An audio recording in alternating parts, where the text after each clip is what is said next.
Mais il est possible demain que Aminata Touré soit capable de rencontrer Macky Sall ou de rencontrer les amis de Macky Sall pour consolider justement ce taxawu président de la République. Ah. maa la ko wax politique. Elle se donne les moyens de ses ambitions. Mais sinon, elle ne réussira pas. Si Aminata Touré ne parvient pas à rassembler au-delà de Pastef, au-delà des alliés originels de Pastef, de Diomaye, ça veut dire que sa mission ne pourra pas réussir. te xam na ne Macky mën na indil dara Diomaye ci jafe-jafe yi ñu ne. Peut-être pas ànd ak moom.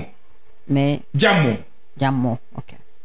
Diomaye daf ne dafa bëgg a jàmmoo ñëpp ngir gouverner nga Sénégal moo ko soxla. cohésion nationale. loolu la soxla réconciliation. kooku nag ku ko soxla. mais doo beddi kenn. Oui. y compris say adversaires yu démb. y compris d'autant que bi ñuy jot nguur gi son président de parti Ousmane Sonko nee na ñoom amuñ benn problème ak Macky Sall. wala waxuloon loolu. waaw loolu lañ waxoon. kon nag lu tax ñu toog ba léegi. Amadou Ba lañ amaloon problème apparemment. waaw mais ci ni ñu waxee woon loolu waxu politicien la rek. alors ma ñëwaat ci laaj bi ñoom ñaar ñooñu seen personnalité seen leadership su sotteekoo ci coow li lan moo mën a xew donte ñu ngi dégg ne am na ñuy dox tànki jàmm des médiations yoo xam ne mu ngi avancer dans le bon sens bu ñu déggee ñenn ci ay kilifa ci Pastef mais ñaari jigéen ñi nekk ci diggu coow li seen ay personnalité mun na impacter xew-xew bi am. tout dépend rôle bi ñu leen di jouer ci coow li maanaam. Si Ousmane Sonko pense que solution wu coow li mooy gën a jox cër Aïda Mbodj pour mu gën a xeex de camp bële man je pense que c'est une erreur. Si Diomaye pense que la mission de Aminata Touré c'est d'affaiblir le camp de Sonko c'est une erreur. Je pense à mon avis kenn ku ci nekk dafa am mission Aïda Mbodj j'estime que qu'on le veuille ou pas lañ ko doon doyee pour man mission waroon na jeex. Pourquoi ànd nag président ba mu falu président jox nañ ko teraanga je veux dire Sonko. Oui. Même si c'est Diomaye qui l'a nommé ci DER. Bu ñu demee ba situation politique war a compliqué bu amul moom maanaam dayo ndax ñoom ñëpp moo leen mag. Aïda Mbodj ñëpp moo leen mag ku ma mag yaa mag Habib Sy te man mag Habib Sy te man Aïda ma mag donc bu amul dayowu fexe naxanteeg ay rakam ak i doomam ba ñu mën a juboo warul nekk facteur de division. jaroon na sax bu Diomaye bëggee def lu mel noonu moom mu wax ak Diomaye wan ko ne ko man de lii dañ ma ko dénkoon rek que ñu jël keneen ça ne fait que ma wàcce ma ci coono ndax mag laa. Mais loolu nag kuy doylu ci politique moo koy def. mais est-ce que problème bi moom la est-ce que du Ousmane Sonko. ah mais mu bañ ko. moom comme mooy yaayam Aïda. yaay day wutal jàmm yedd ko. yaay day wutal jàmm doomam. dëgg la yaay yu baax du bëgg doomam di nekk ci coow. yaay yu baax du bëgg doomam nekk ci fitna. yaay yu baax du bëgg doomam di échouer ci lem ne. man sama yaay bu ma meraan ak nit sax tooñ ma ba ñëpp xam ne kooku moom ma tooñ sama yaay dafa ma daan wax xottil ko. waaw demal seeti ko. wax nga ma ko. may ko xaalis. oui. donc mission yaay boobu mooy mission Aïda Mbodj.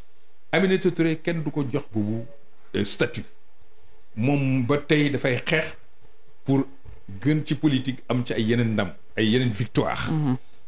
bokkuñu mission. mais dans tous les deux cas ni Sonko ni Diomaye ne doivent s'adosser sur ñoom pour les questions du Sénégal. parce que ñoom ñoo fi toog na ñoom Diomaye mooy Sonko Sonko mooy Diomaye Sénégal yi fal leen à 54%.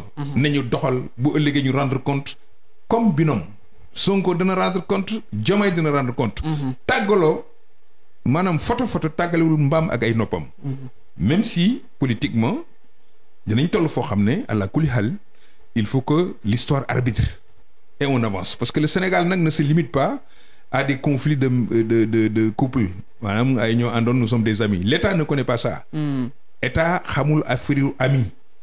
État lu mu xam mooy rigueur État lu mu xam mooy sacralité ñu respecter institution yi.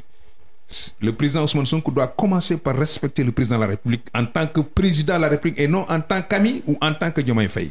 alors leneen li jaaxal ñu bëri ci coow li ak ñaari jigéen yi ba tey mooy ñoom dañu bokk ci li waa Pastef jàppee woon le système ndax traversé nañu régime PDS. Pastef bul sori gëmuñu système gëmuñu anti système xoolal ñi nekk ci ñoom xoolal ni ñuy doxale lu ñu doon reprocher système organisation jël sa parti fal say nit mais tu ne cherches pas la compétence. lan nañ gisee système xaalisu réew mi ñëpp war ko bokk nga mën cee comp di ko organiser ay manifestation nañu waxante dëgg. loolu mooy expliquer kon tey ñu mën a ànd ak ñoom ba jël ñaar ci ñoom. benn lanu ñu nekk seen ay outils. benn lanu yu ñuy xeexee. benn lanu y a pas de système bi mooy ñi yor nguur gi tey ñoom ñoo yor nguur gi ñoom ñooy système bi anti système mooy ñi farul ak ñoom c'est comme ça que lecture boobu nga ci war a am parce que wanuñu benn rupture wanuñu ko lu dul. une rupture entre eux maanaam di xuloo seen i biir loolu mooy rupture bi. kenn soxlawul boobu rupture li ñu soxloon mooy ñu faj soxlay sénégalais yi. crise économique bi ñu trouver ci solution xale yi am liggéey dund gi bañ a seer courant bi wàññeeku jàmm am ci réew mi ñu stabiliser réew mi préparer wu ak li nga xam ne moo xew dans la sous-région pour que ëllëg saay-saay si nekk ay terroristes ba nekk ci réew mi. loolu mooy njëriñu Sénégal. loolu moo tax coow li am Sénégal mooy le premier perdant moo ci gën a ñàkk ndax fan yi kenn talatu réew mi coowal politique la ñu tal surtout ñoom ñi nga xam ne ñoo ko waroon a doxal mais au-delà entre Diomaye ak Sonko crise bi. kan moo ciy am ndam kan moo ciy ñàkk. ça dépend de toutes les façons à l'heure actuelle. ça dépend de quoi. bon li ma mën a wax mooy Diomaye mooy président ba 2029 sauf cataclysme. kon Diomaye moom li muy perte dina néew lool de fii ba 2029 Diomaye mooy nekk président de la République. incha allah. xaw ma te loolu la ko Sénégalais yi ñaanal. ndax ñun soxlawuñu. ay crise yu indi ñu fiy jëlee président ci ay anam yu dul noonu ñun xalaatuñu loolu bëgguñu loolu ñun waa Sénégal laa bëgg a wax donc damay seetlu ne Sonko bu fekkee ne crise bi dafa persister ba mu jur mu tàggoo ak Diomaye au moins fii ba ñuy dugg ci 2019 2029 dina am en face de lui un président de la République loolu nag yombul waxuma ne mënu koo def mais du yomb li tax du yomb mooy la woon day woon nii. il aura en face de lui un président de la République mooy tekki lan moo mën a xew bu jàkkaarloo ak président. l'État dans son intégralité et ce qui est malheureux Macky Sall n'avait pas que l'État en face de lui Macky Sall avait l'opposition en face de lui or dans cette hypothèse nii si l'État est en face d'Ousmane Sonko risque en même temps d'être en face de l'autre opposition. Oui. waaw. Et l'opposition s'organise. Toute l'opposition c'était contre l'État. Oui. Je veux dire kon Macky fii une crise bu amee Diomaye Sonko le camp de Diomaye je veux dire le camp du pouvoir va se couper en deux et tu verras ñi xam ne seen teraanga ci décret la nekk ñooy njëkk a babeeku. dem ci Diomaye. commencé nañ fi ñu toll ñu ngi ne muut déggatoo kenn ko wax. parce que jàpp nañ ne crise bi commencé na ñu ngi positionné wu. Il y a des ministres technocrates qui ne vont pas bouger. Il y a des DG technocrates qui ne vont pas bouger et il y a des opportunistes politiques qui sont dans Pastef qui ne vont pas bouger. ñooñu ñëpp duñ topp Sonko. ma ne ils ne bougeront pas parce que seen intérêt am na ko wax barki démb nee na décret teranga passeport diplomatique per diem ak 4-4 nga xëy benn bis mosoo ci gis dara lépp tuuru sa kaw ndax politique bis bu politique jotaatee da nga bàyyi xel ban position ngay am par rapport ak loolu am na ci ñoo xam ne nag c'est des fidèles parmi les fidèles ñooñu ils seront indécrottables. Mais situation politique bi mën a am bu fekkee ne tey dañu dem ba ñoom ñoo tàggoo il faut que Ousmane Sonko comprenne qu'il aura en face de lui Diomaye et son camp, l'opposition aussi de l'autre côté. Quand je dis l'opposition mooy tout ceux qui ont perdu le pouvoir et ceux qui étaient avec eux. Et te loolu. waaw ñii di dóor fii ñii di dóor fii. lutter contre ñaari front loolu yombul ci homme politique. naka la mun a def moom ba am coalition ak ñoom waa Macky Sall ak yeneen gars yi nekkoon APR ak yeneen gars yi nekkoon Benno Bokk Yaakaar ça va être difficile. ah oui loolu moom. est-ce que or l'adversité seen diggante dem na ba yegg foo xam ne ñooñu ma tudd la trouver un moyen de s'entendre avec Diomaye moo gën a yomb que wax ak kële. Surtout que ils vont toujours dire comme le faisait Dansokho la situation économique sociale du pays, la société sécuritaire du pays jar na. et comme l'avait dit Idi bi muy rejoindre Macky. merci ñu teg yëpp ci suuf. oui pour nous retrouver autour du président de la République pour l'intérêt du Sénégal. loolu dafa yomb politicien. mook tànk ci ndox mi naana yem kon Ousmane Sonko ban risque lay courir ba fan la mën a yegg parce que assisté nañu quand même ci yu mel ni yu bari Senghor Mamadou Dia ak yeneen yu xew Sénégal ba fan la ñu mën a yaakaar Diomaye yegg ak moom bu fekkee dafa taxaw jàkkaarloog. depuis 2024 laa bindoon benn texte tuddee ko halte aux dérives boobu maa ngi ko doon artu moom. Ousmane Sonko nga doon artu pour ñu bañ a yegg ci la crise de 62. mu xam ne du président c'est un premier ministre. mu xam ne nekkul sax président du conseil comme ni ko Mamadou Dia nekkee woon avec des pouvoirs.